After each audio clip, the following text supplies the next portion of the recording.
Rajim. Wasta'inu bis sabri wassalah wa innaha lakabiratun illa alal khashiin. Kita terjemahkan ayat dimaksud. Wasta'inu, minta tolonglah kalian, bisabri, dengan sabar. Jadi minta tolong, kita diperintahkan oleh Allah untuk minta tolong kepada Allah dengan kesabaran, dengan melalui kesabaran, disertai dengan kesabaran. Yang kedua, kalimat yang dimaksud atau pertolongan Allah yang dimaksud, permohonan kita kepadanya melalui kesabaran, dengan sabar, juga bisorati bisabri wassalah, melalui sholat. Kenapa sholat? Karena memang sholat itu, as-sholatu huwa doa.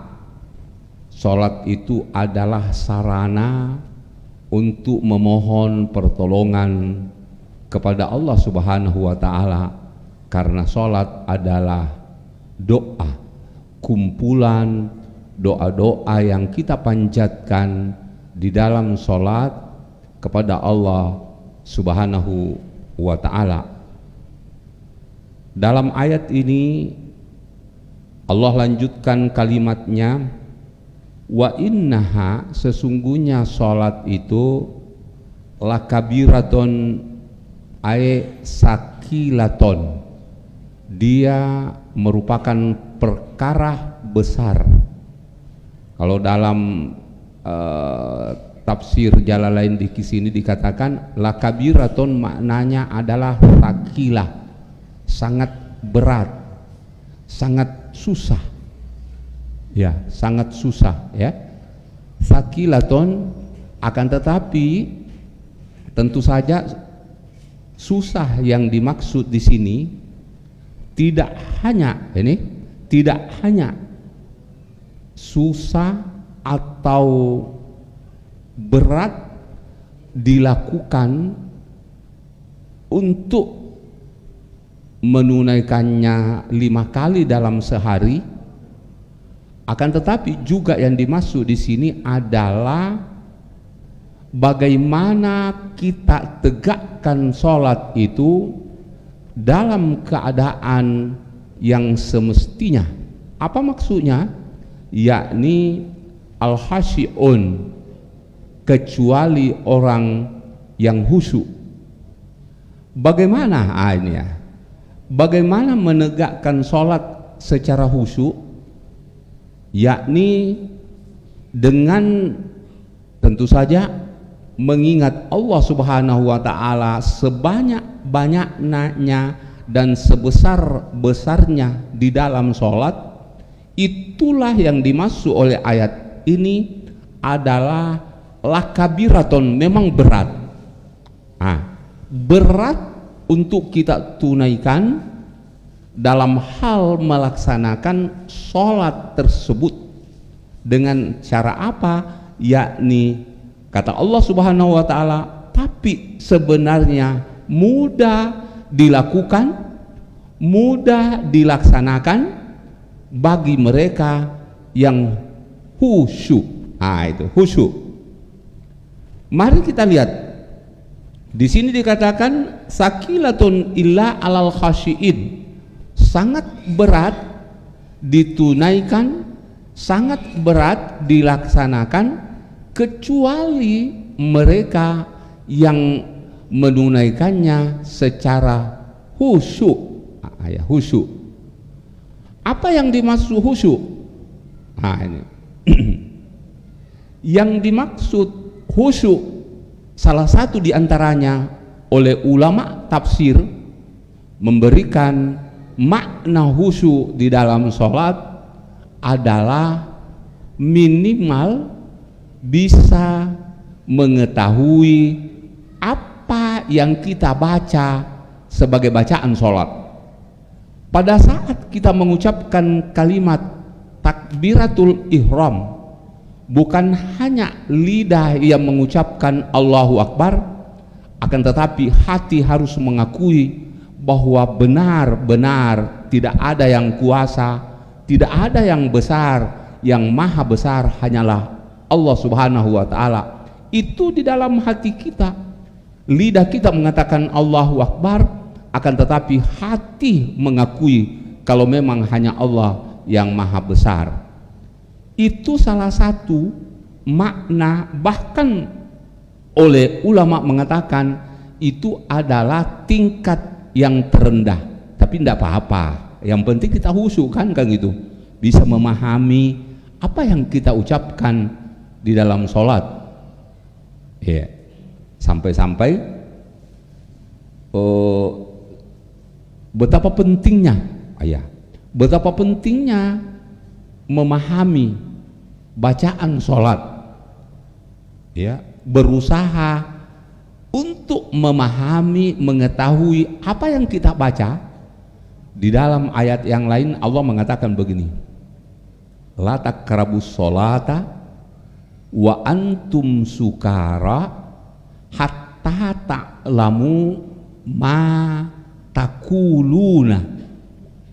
Ajak muak deperiwi kuritu sempajange, jangan engkau lakukan sholat ketika kalian masih tidak sadar alias mabuk, sampai kalian mengetahui bacaan sholat yang Anda baca di dalam sholat. Nah, itu berarti memang penting kita harus mengetahui bagaimana memahami bacaan sholat tersebut. Tentu saja ini adalah dengan belajar dan belajar, kan, sedikit demi sedikit.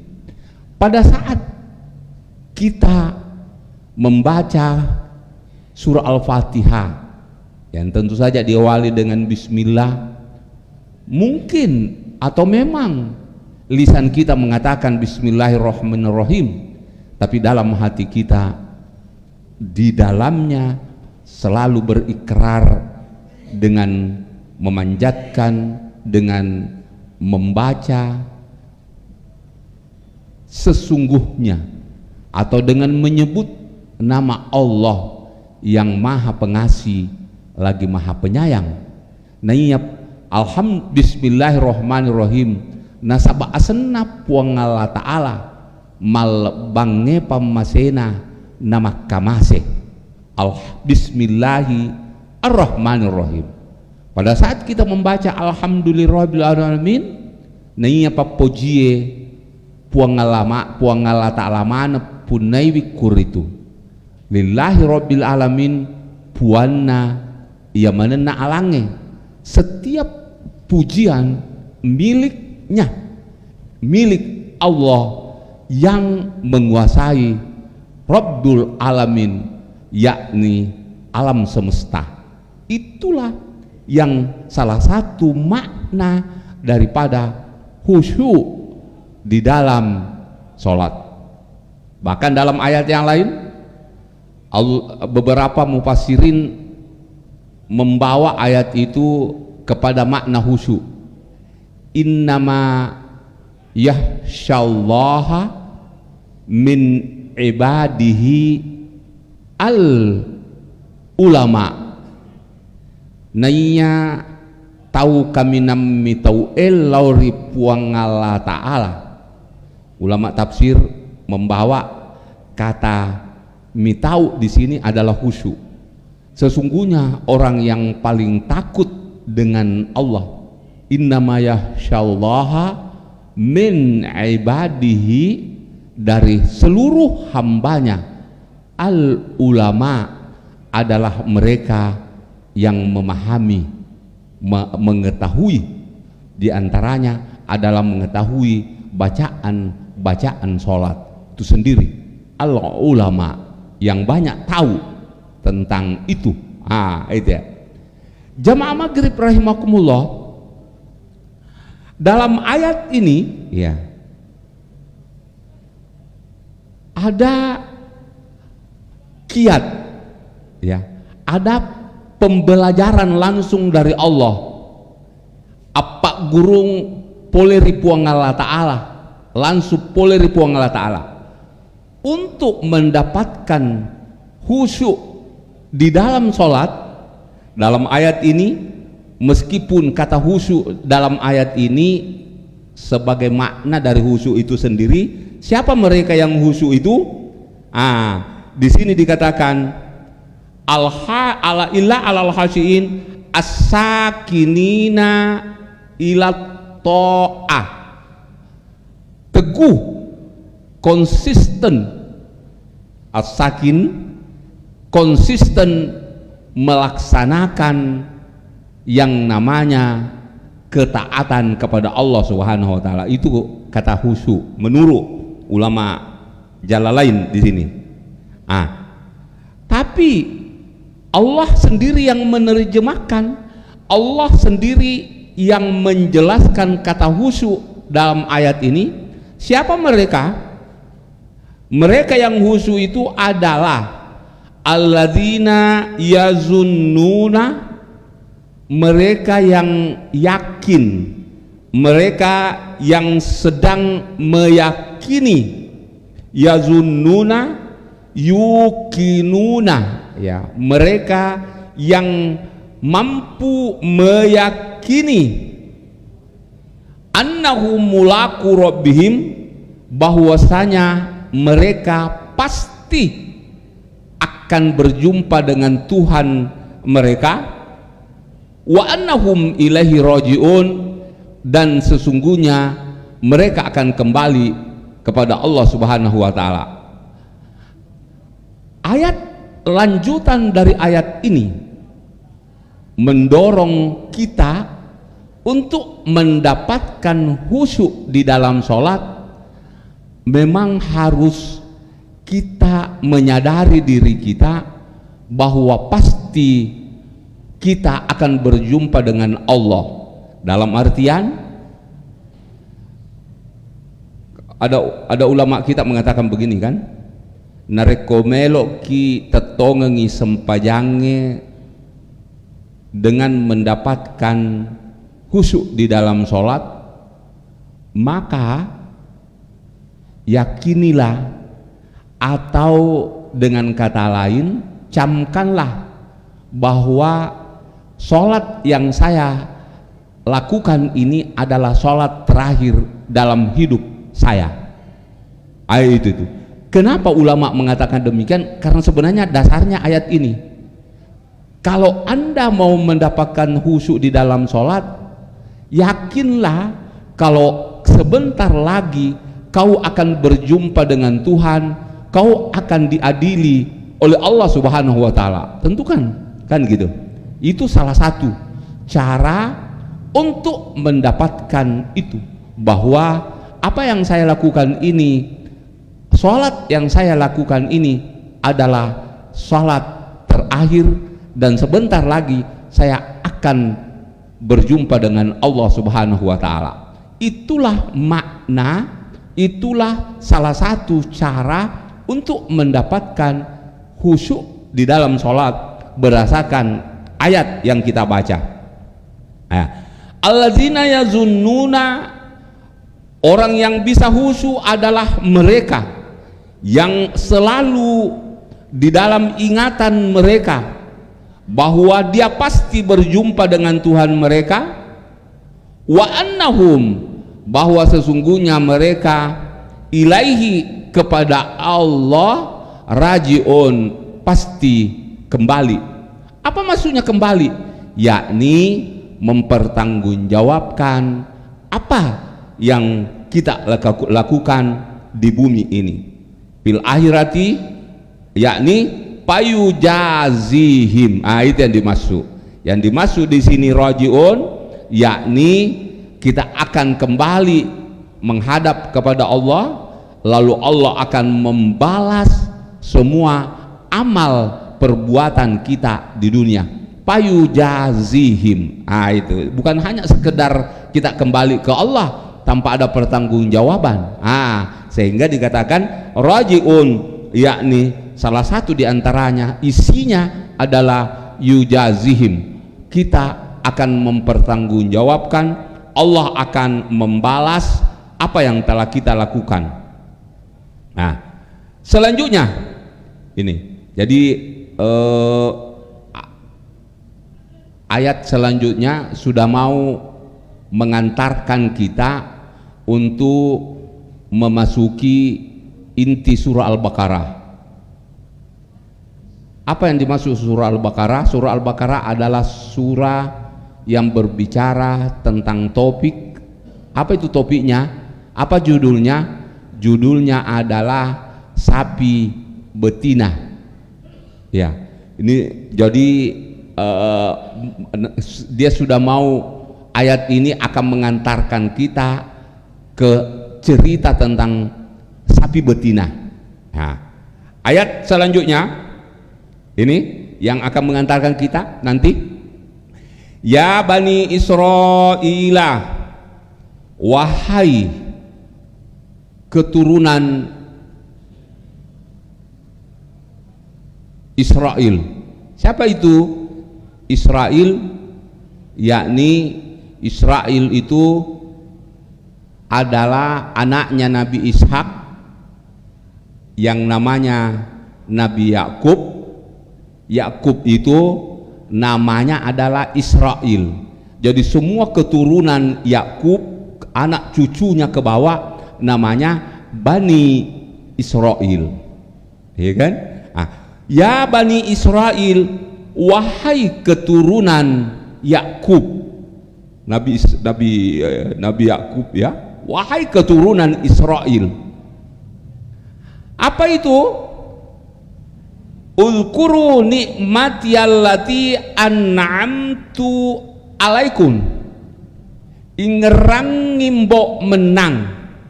Ingatlah, ulkuru, ingatlah, nikmati, nikmat saya, kata Allah, nikmatku. Apa itu nikmat Allah? Allati an'amtu alaikum, nikmatku yang telah saya berikan kepada kalian semua. Bisyukri. Jadi yang dimaksud di sini, ingatlah nikmatku, syukurilah nikmatku, maksudnya berterima kasihlah atas nikmat yang saya berikan kepada kalian. Bisyukri alaiha, dengan berterima kasih atas nikmat tersebut. Apa itu? Dengan cara bitaati, dengan cara mentaati perintahku, menjauhi laranganku. Ya. Wa anni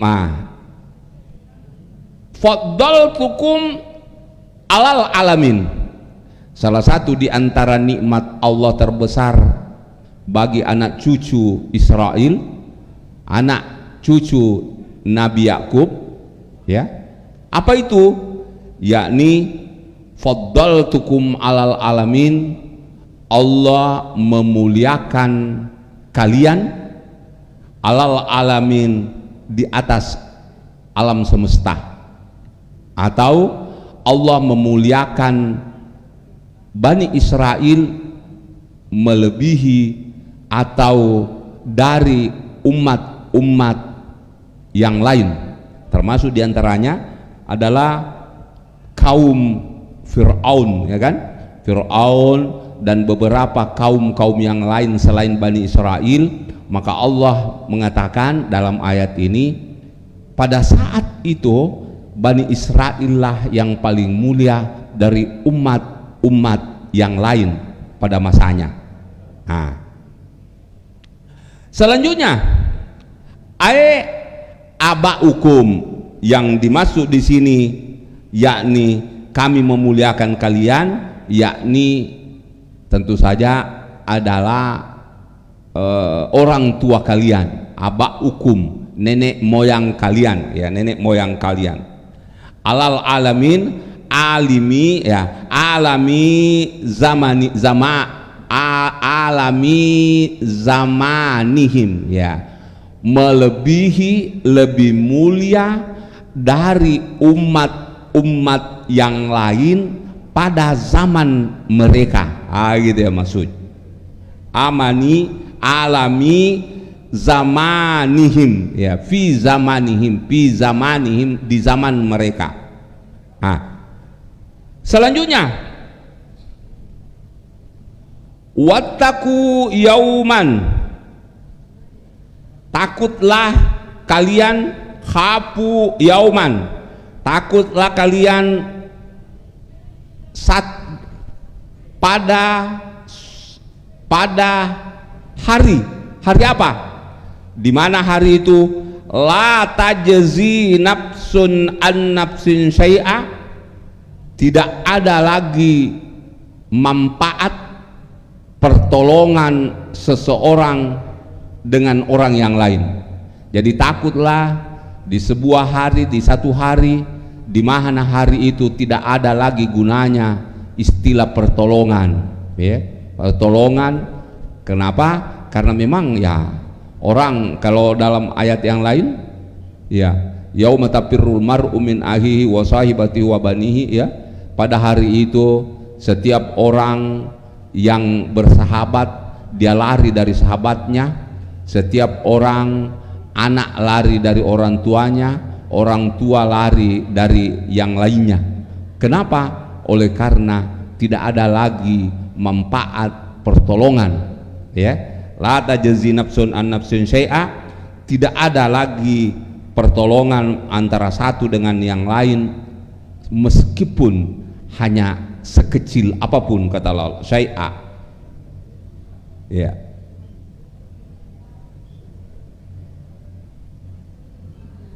Hari yang mana itu?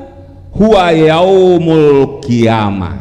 Yang dimaksud di sini yakni takutlah kalian di hari kiamat nanti, ya. Wala yu'khadhu, sini,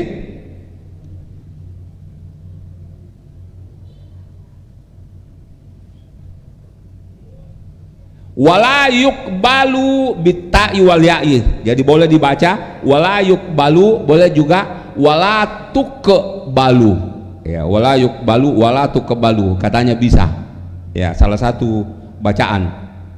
Wala yuqbalu minha syafa'ah, laisa laha syafa'atun, tidak ada lagi yang bisa menerima syafaat pertolongan.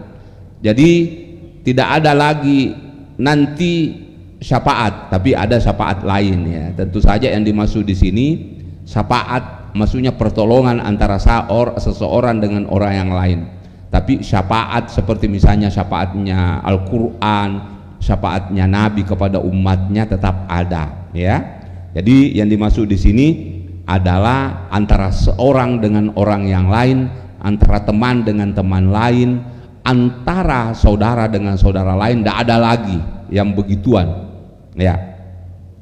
Jadi wala yuqbalu minha syafa'atun, tidak ada lagi pertolongan yang bisa diterima, wala yu'khadhu minha adl, dan juga tidak akan pernah diterima adl, yakni sebuah tebusan, ya, saya tebus kamu misalnya, tidak ada lagi, ya. Walahum yunsarun, dan mereka tidak akan bisa mendapatkan yunsarun, pertolongan, nasara, ya, yamnauna min azabillah, yakni terlepas dari siksa atau azab Allah itu. Mari kita lihat, ini yang saya maksud tadi, wa iznajjainakum, dan ingatlah wahai Bani Israel, wahai cucu Nabi Yakub, najjainakum ketika kami meloloskan kalian, menyelamatkan kalian, ya. Najjainakum kami menyelamatkan kalian. Siapa mereka? Yang dimaksud di sini akum, yakni nenek moyang kalian, bapak-bapak kalian. Tentu saja di situ adalah siapa? Nabi Musa alaihissalam beserta kaum Nabi Musa, Bani Israel, ya. Yakni apa itu? Wal khitabu bihi wa bima ba'dahu lil maujudina fi zamani nabiyina bima an'ama ala abaihim. Jadi yang dimaksud di sini katanya menurut tafsir Jalalain ini, yang dimaksud di sini adalah Bani Israel, ya, orang Yahudi yang hidup pada zaman Nabi SAW atau pada saat ayat ini turun, ya. Jadi ayat ini Allah menyebutkan, Allah menjelaskan dan dijelaskan kepada mereka para Bani Israel, kaum Yahudi yang hidup pada zaman Rasulullah. Nah, itu ya.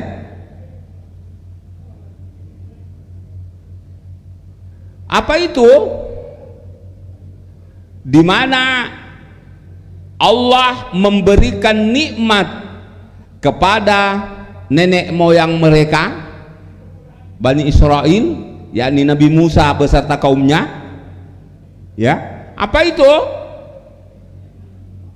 Tazkiran lahum binikmatillahi ta'ala liyu'minu, agar mereka beriman. Nah, mari kita lihat salah satu di antara nikmat itu yang diberikan oleh Allah kepada nenek moyang mereka, yakni Nabi Musa beserta kaumnya, ya, Bani Israel. Apa itu? Yakni Allah, nah, di sini katakan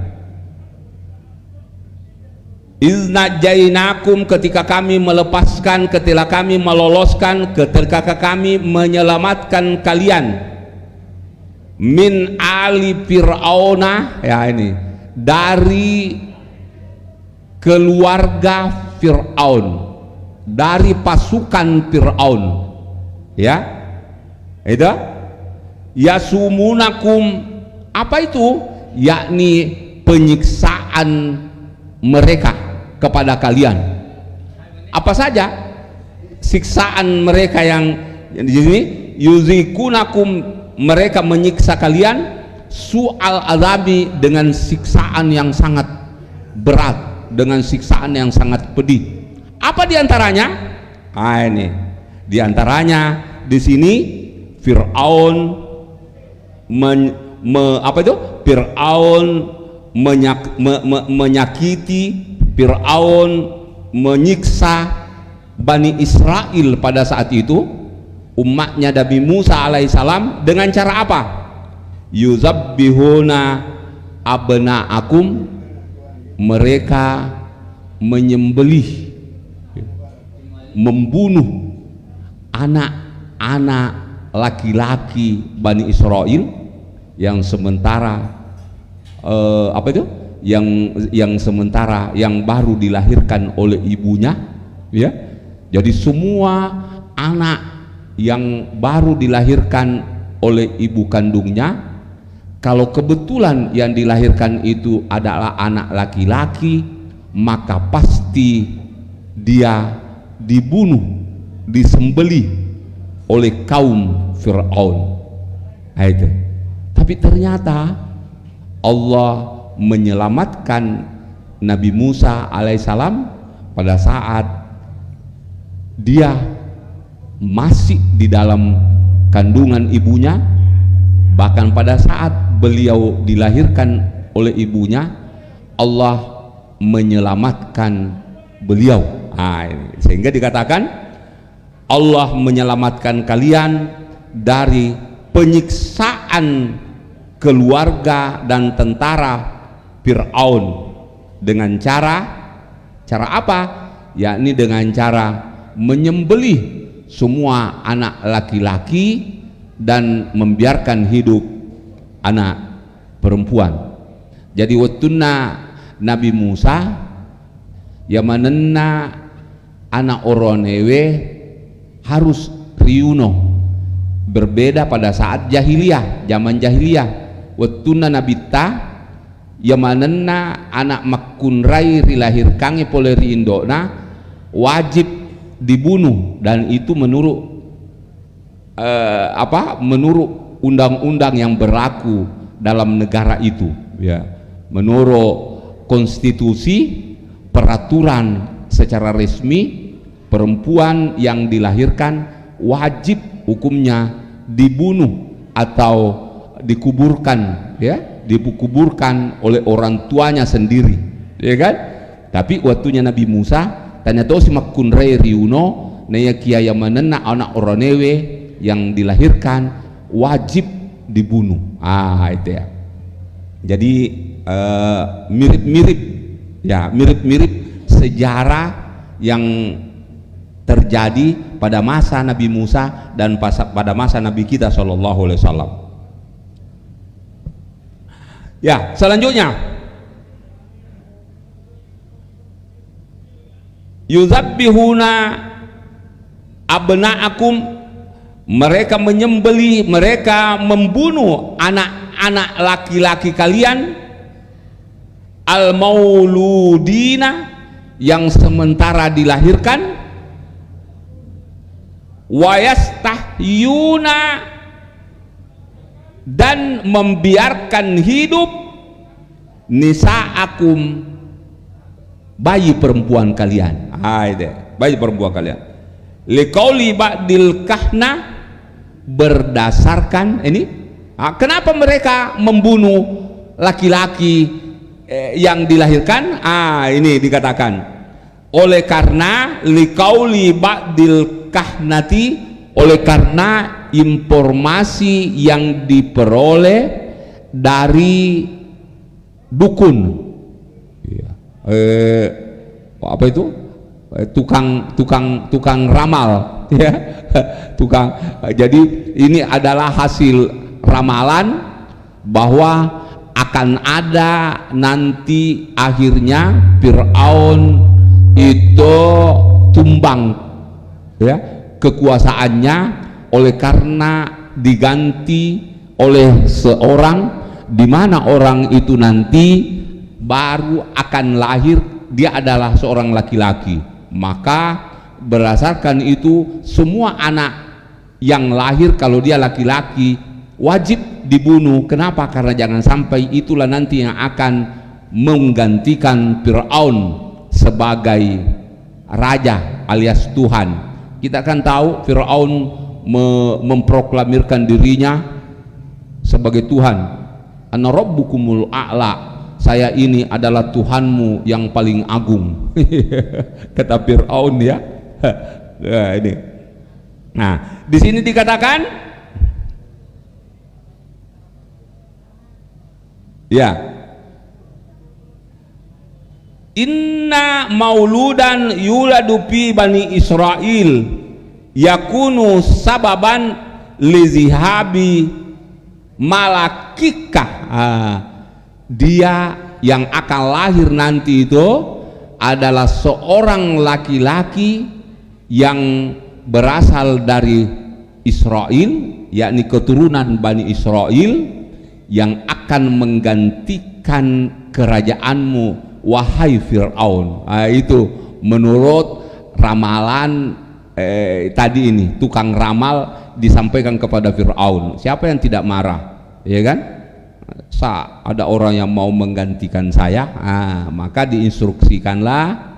Yang pertama instruksinya, semua perempuan yang sedang mengandung anaknya, maka ibunya harus mati beserta anak dalam kandungannya.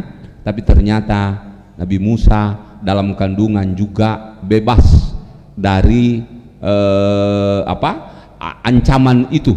Dan pada saat beliau lahir, muncul lagi ya prediksi atau ramalan berikutnya, ramalan lanjutan bahwa ternyata anak yang dalam kandungan itu tetap dia selamat dari ibunya dan sekarang sudah dilahirkan oleh ibu kandungnya, ibunya.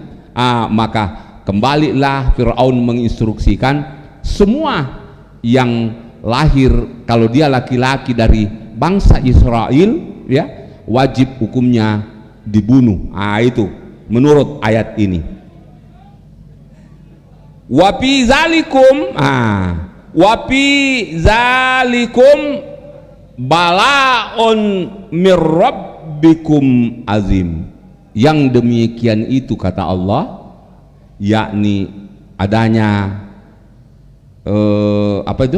ujian ya, adanya penyembelihan, adanya dibiarkan hidup orang perempuan ya, bayi perempuan disembeli atau dibunuh anak bayi laki-laki. Apa kata Allah Subhanahu wa taala? Semua itu ya, balaon adalah merupakan ujian besar dari Allah ya, ujian besar dari Allah dan juga merupakan nikmat terbesar dari Allah karena Allah bisa membebaskan kalian daripada penyiksaan yang berat dari Fir'aun itu. Mir rabbikum azim, dari Tuhan kalian yang maha agung, yang maha besar.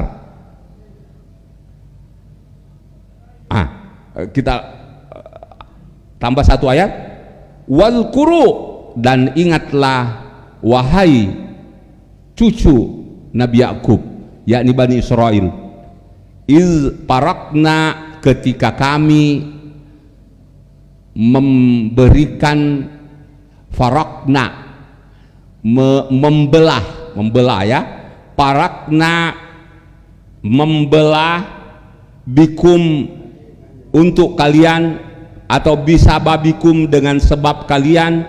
Apa itu? Al-bahra, yakni lautan ya. Jadi Nabi Musa memukulkan tongkatnya di atas laut, tiba-tiba laut itu terbelah. Ternyata itu adalah bagian daripada mukjizat dari Allah Subhanahu wa taala kepada Nabi Musa alaihissalam. Dalam ayat ini yakni iz farakna bikumul bahra, ketika kami membelah laut untuk kalian ya, hatta dahal tumuhu, sampai kalian bisa memasuki dasar laut itu ya.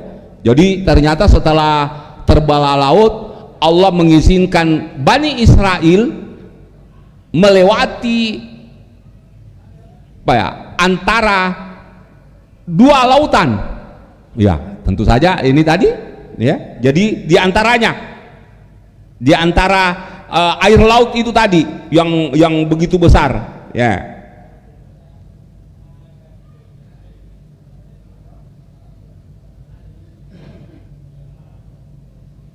Ya, dahal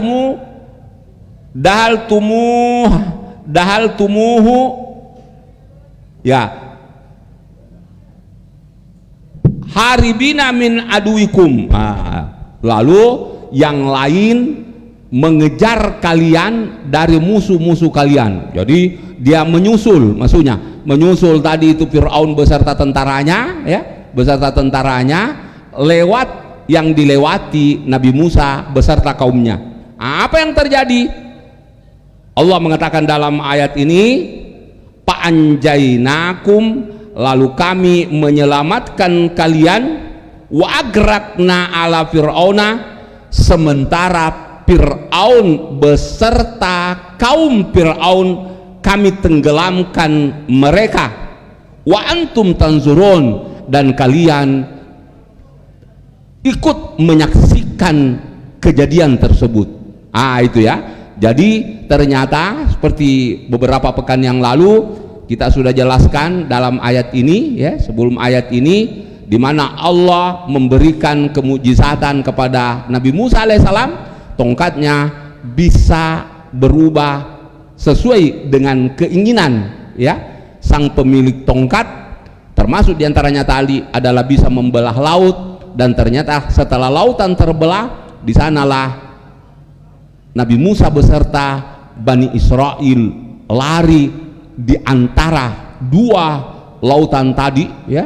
Setelah itu disusullah Fir'aun beserta tentaranya. Pada saat berada di ujung atau di dataran sebelahnya, maka Allah kembali memerintahkan Nabi Musa untuk memukulkan tongkatnya kedua kalinya, maka tertutuplah laut yang terbelah tadi sampai semua baik Fir'aun maupun tentaranya tenggelam di dasar laut ya, tenggelam di dasar laut ya.